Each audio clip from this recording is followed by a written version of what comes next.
Production of Real Ag is made possible in part by an underwriting grant from the Kansas Soybean Commission, the Soybean Checkoff, progress powered by farmers.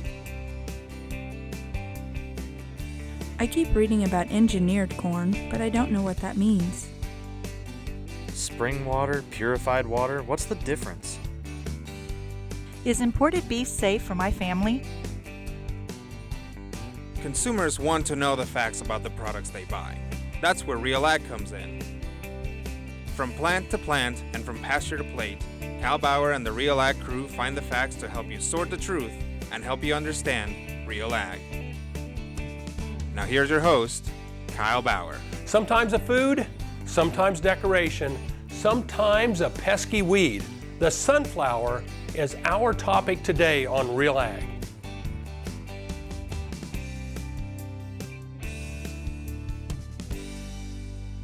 Sunflowers have a unique biology, giving them a very special place in agriculture. Kind of interesting, sunflower is one of these crops, or is a plant actually, that is both a crop, a flower, and a weed. So that's kind of, not all plants can have that kind of claim to fame. The difference in some of these sunflowers is basically goes back to plant breeding. So sunflowers that you'll see in the fields are actually ones that have been bred to have a lot of stalk strength and very large heads. Sunflowers that go into the flower market are more decorative. You'll see a lot of those that have more colors on the petals and much smaller, daintier type sunflowers. And then the sunflowers that are the native ones that you see growing in the ditch are the weed sunflowers, and they actually will have multiple heads per plant and have a similar look but a very different stature than the crop sunflowers. Basically, the head of the sunflower, which we think of being as the whole flower, has the yellow petals around the outside, which are called ray petals, but then each individual seed has its own flower, which is usually pollinated either by the wind or most generally by insects that are crawling around on that sunflower head. Sunflower is quite an adaptable crop. They need good sunshine, a moderate supply of water, and they're very deep-rooted crop, so a good deep soil will help with sunflower production. Well, it's a good crop for western Kansas, particularly any of the arid regions of the central plain states where we do a lot of cultivation. And for that reason, drought-tolerant crops are very important in this western geographic area. And sunflowers fit into that very well because they can handle this hot winds, dry conditions, sparse rainfall, that a lot of other crops really have a lot of difficulty with. Well, as a deep-rooted crop, sunflower is able to extract nutrients out of the soil. Nutrients that may have moved beyond the reach of the roots of most other crops.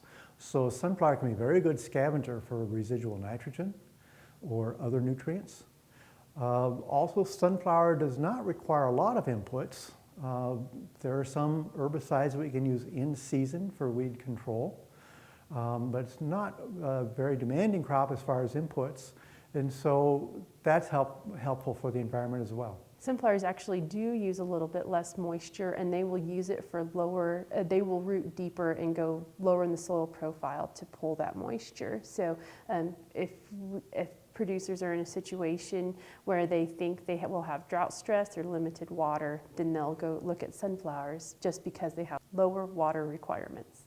That taproot that goes down we talked about earlier is an ideal crop for breaking up a hard pan, loosening your soil, providing a lot more workability to the soil, and so that when you do get rain and moisture, your soil can take it because it's got this taproot that's been going down through the various formations there and breaking up the soil. On sunflowers for seed technology, I would say there has been a little bit of an improvement. We now have 2 different types of sunflowers that you can actually spray over the top with a herbicide to control weeds that are that are in the fields. One of these sets of technology actually came from Kansas State University. It was found in a wild type of sunflower that we were having trouble controlling with a herbicide. So they basically selected that gene and then have inserted those into the crop sunflowers. So those are actually called clearfield sunflowers. And it's very interesting because it's a naturally occurring resistance that was then put into the sunflower crop. You can tell in a really dry summer, those wild sunflowers will grow when nothing else will. So they are adapted for an arid climate and still produce a crop. The clearfield sunflowers are actually not a genetically modified organism or a GMO type crop. The reason for that is because they were found in naturally occurring sunflowers in the wild type that we were having trouble getting control with a herbicide. So since it was naturally occurring, they just had to make the selection in order to bring it into the crop types. It is not a GMO type crop. Like any crop, sunflowers need to be planted, grown, and harvested. The sunflower life cycle actually starts when you put the seed in the planter and head to the field and get the sunflowers planted. You want to plant into pretty moist growing conditions. They'll emerge from the soil week and a half, 2 weeks after planting, depending on the moisture conditions, because the seed will imbibe water, which means they take in water, and that will start the germination process. The sunflowers will then come up. They have two kind of fat little round leaves that come up. They're called cotyledons. And those are the first two leaves that come out of the plant. And then from there, the plant will start growing upwards and putting on additional leaves. After the plant gets to be about 3 foot tall, or that aspect, they will actually start putting a bud on. And as you look down in the top of the sunflower plant, it'll kind of look like a star starting to form down there. And that's actually the leaves that actually go around the head of the sunflower plant. Then the head will actually emerge, and at that point the head will start following the sun. And at that point, when you start to see the petals on the plant, the sunflower head will look to the east in the morning and follow the sun to the west during the day. When sunflower petals first come out, the actual petals, or the yellow parts that you see on the plant, they will be flat against the front of the sunflower head, and then will actually pull back from the sunflower head and reveal a whole head of tiny flowers. And those tiny flowers, each sunflower seed has a flower. It's just kind of an interesting thought, because we actually think of the head of being the flower, but each seed will have a flower that has to be fertilized in order to make a seed. After flowering, it will quit following the sun, and the yellow ray petals will begin to wilt. And then at that point, the back of the head will actually start to turn yellow, and then the whole plant will go through the dry down process prior to harvesting. Sunflower are frequently grown in Kansas, Colorado, and the High Plains in a non-irrigated system, typically following a wheat crop. So it can be a very productive crop in that case. For our irrigated growers which are running out of water supply, sunflower is an increasingly attractive crop because it can be very productive with a limited amount of irrigation. Conditions that sunflowers need to grow in are, I'd say, very typical to what we have in Kansas. We usually plant sunflowers beginning towards the end of May. This year's a little bit earlier because of the warmer conditions earlier in the growing season. And basically they need warm temperatures. I don't know that they especially like the real hot 100-degree temperatures, but they can definitely have a condition of drought tolerance, and they can actually root down to over 8 feet. So they can go after moisture and nutrients that are lower in the soil profile than other crops that we have. So they really like warm, moist growing conditions. The more moisture you have, the more trouble you have with diseases. But in general, really what we have out here in western Kansas is pretty ideal for how sunflowers grow. Sunflowers can be planted anywhere from kind of the end of May clear up until I've planted sunflowers on the 4th of July. That's part of of how they grow. They go a lot by day length. and you'll see that sunflowers actually move with the sun. They will follow the sun. So that's kind of an interesting thing on sunflowers until they get to the point of where they're actually blooming and putting on seeds, then they'll actually stop following the sun. All of our crops extract water from the soil using their root system. Sunflower has a very extensive root system. It's very effective at pulling the water out of the soil. Now, the implications for the next crop is that if that water is not replaced by rainfall or irrigation, it's going to be in deficit condition, and its productivity is going to be limited by available water supply. So sunflower can pull 3 to 4 inches out of the soil that other crops generally don't have. And that needs to be replaced so that the next crop has a good chance at productivity. The way farmers are growing sunflowers has changed in the past decade. We have some herbicides that we have some hybrids that have developed resistance to particular herbicides, which improve weed control options. This can reduce the amount of herbicide that's required. The pounds of active ingredient required for sunflower production has decreased over the past 15 years. So there are some improvements in the genetic material that provide weed control options that are also beneficial for the environment. I would say every year I get a couple of phone calls of people who are wanting to photograph sunflowers, or when the best time of year is to come do the photographing of sunflowers. Typically we look at that second week in August is a pretty good time to come out and take pictures of sunflower fields. I've had phone calls clear from California of guys who want to come take pictures of sunflower fields, or people who are just driving through and want to see them. So it's kind of interesting that they have a definite public appeal for a crop as compared to corn or wheat or something along those lines. And they're kind of a happy crop. Sunflower production is very different from other crops. It presents a number of unique challenges. Our current research in sunflowers is focusing on 2 problems. One is resistant to some of our major insect pests, the stem weevil and the sunflower moth, and we're making progress in those regards. The other area has to do with management, particularly under limited irrigation conditions. The earlier plantings usually contend more with insects and some insect challenges, which when you're eating sunflowers, you don't want to bite in and find a little insect waiting for you there. So a later planting date will actually avoid some of that insect pressure. Well, we recommend that farmers plant sunflower in Kansas in about the 2nd to 3rd week in June. And the reason is we want to avoid some pests. Stem weevil and sunflower moth are really important pests here in the Central Plains. They don't affect sunflowers so much further north, but they really make us delay our planting for sunflowers. Those are important pests. The other challenge with them is because they are going down so deep and getting moisture that it can leave you in drier conditions for the next planting season. So I'd say sunflowers definitely have their challenges. They have their positive and negative aspects on how they use water. Weather and then other types of pests that will come in, any type of a disease or a weed infestation that comes in, and basically anything that competes with the plant is going to affect the yield. We are finding some oilseed varieties that have resistance to our major pests.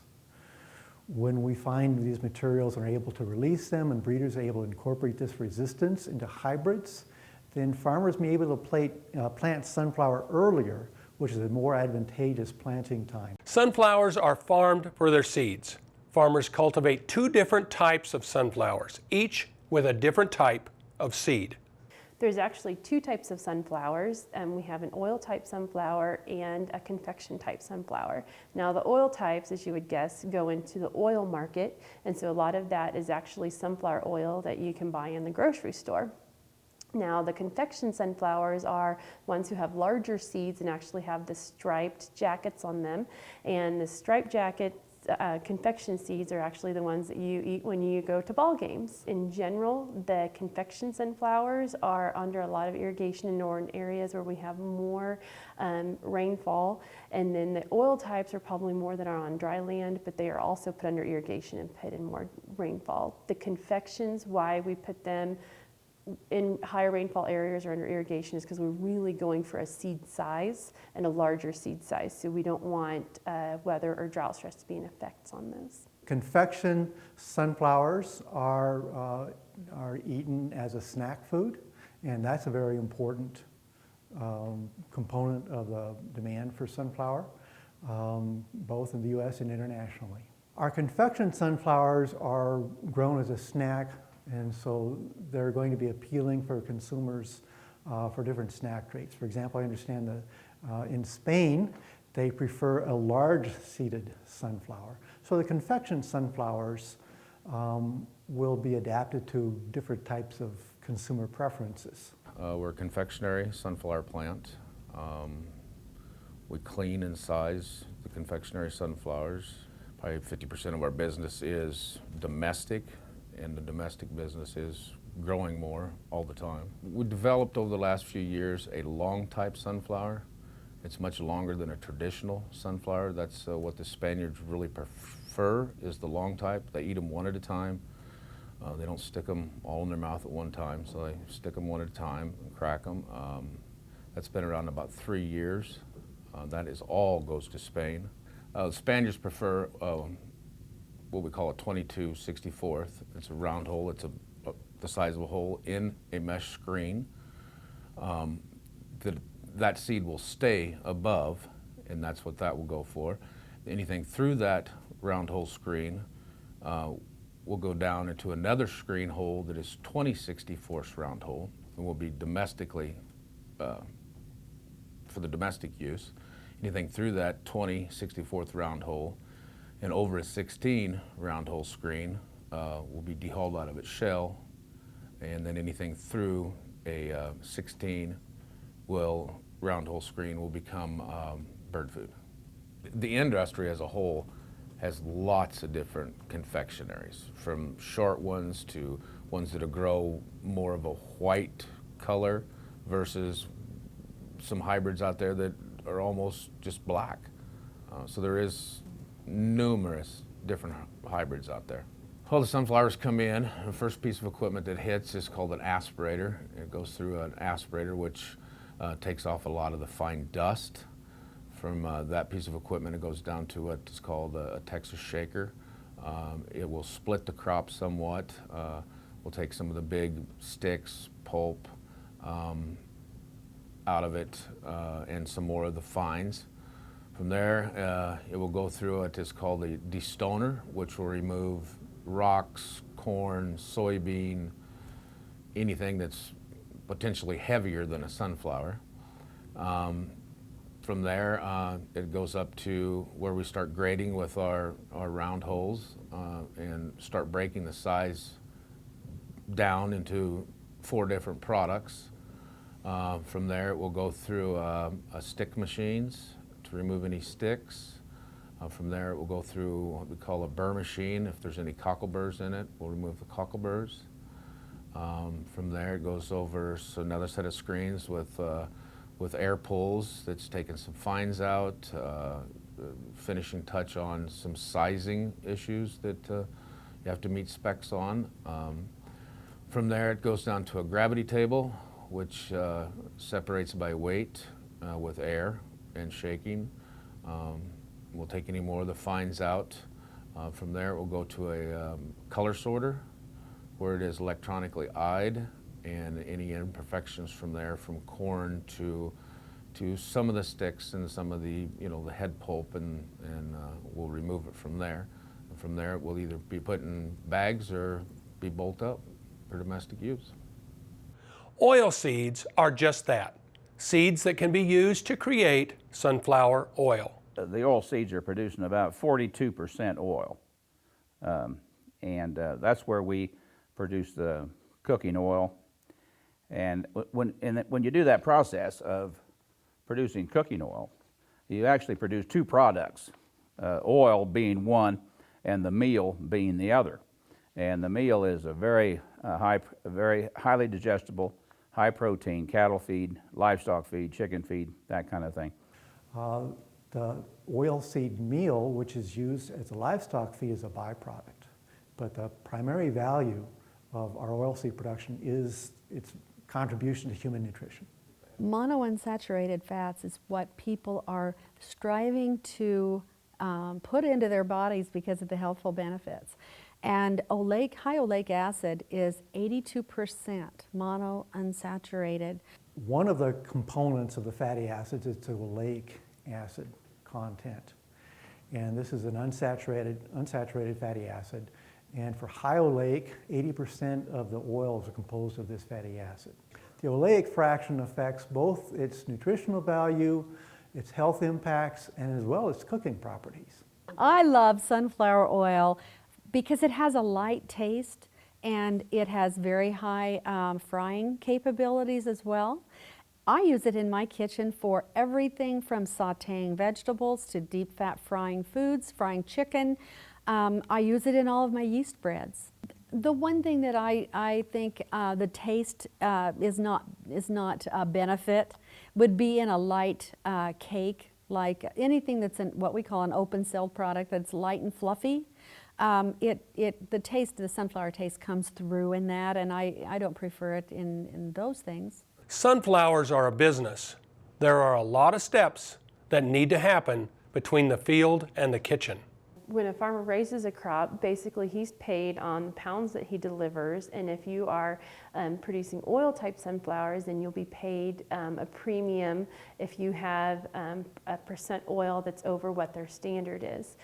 Similar on the confection type sunflowers, you have to have so many that meet a size requirement, and then you're paid a little bit of a premium on if you have more than that allowable level. So it's actually paid on actual tons produced, but then also paid a premium on the quality of the seed. In my view, sunflower has a role in our production systems in western Kansas. I see an increasing role for sunflower for irrigators with limited water supplies who are looking to diversify their cropping system and take advantage of the high productivity potential under limited water supplies. Our non-irrigated growers, I think, will continue to include sunflower in their production mix because it's a deep-rooted crop that is good at scavenging resources beyond the reach of other crops. And when it's priced competitively, it has good production opportunities. It's an income opportunity. So I expect to see continued sunflower production finding its way in the mix of the crops that our farmers are currently using. You know, logistics plays a huge part in our business, seeing where we're located. And we use every method. We use the Postal Service. For smaller orders, we use UPS, FedEx, all of the shippers, less than truckload shippers as well. The best way that we can find to get this product to our consumer. Do you know how many products are made with sunflowers? The answer may surprise you. Sunflower oil can be used for both food and non-food purposes. Our high oleic sunflowers have some opportunity for addressing some machine oil markets. Also, our oil extractors have byproducts that are not used for human food, but for livestock feed. The sunflower meal has a very high protein content, and it's a very, very good protein source for dairies or feeding operations. The sunflower hulls have high energy content, and some of our processors burn the hulls for some of their heating operations in their plants. One of the markets for sunflowers is as a component of bird seed, and these are typically oil seed types or black oil seed types, and that's an important component of the sunflower market. We have a lot of conversations with soap makers. There's a lot of companies right here in Kansas that are making natural soaps without any harsh chemicals or anything like that. And sunflower oil works perfectly with that. Also candle makers. A lot of them here in Kansas as well as all over the country. We ship oil to them every day. that use it in making candles, all sorts of cosmetics, lotions, creams, scrubs, things like that. Well, that's a product we come out with several years ago called Sun Butter. It was developed by us for the reason of all the peanut allergies. The market's been growing at a very rapid rate here, and it looks like it's going to continue to grow. To me, it tastes like sunflowers, because that's what it is. The future of sunflower products, I think that it's extremely positive because of all the different ways that sunflower oil can be used. And you know, that's all the way from food to medical to industrial to you know, even tire production. It's used in making tires. There's just a lot of ways that sunflower oil is a real benefit to other products. That wraps up this episode of Real Ag. We hope the information presented here gives you a new perspective on this unique flower. On behalf of the Real Ag crew, I'm Kyle Bauer, helping you sort the truth and helping you understand Real Ag. Production of Real Ag is made possible in part by an underwriting grant from the Kansas Soybean Commission, the Soybean Checkoff, progress powered by farmers.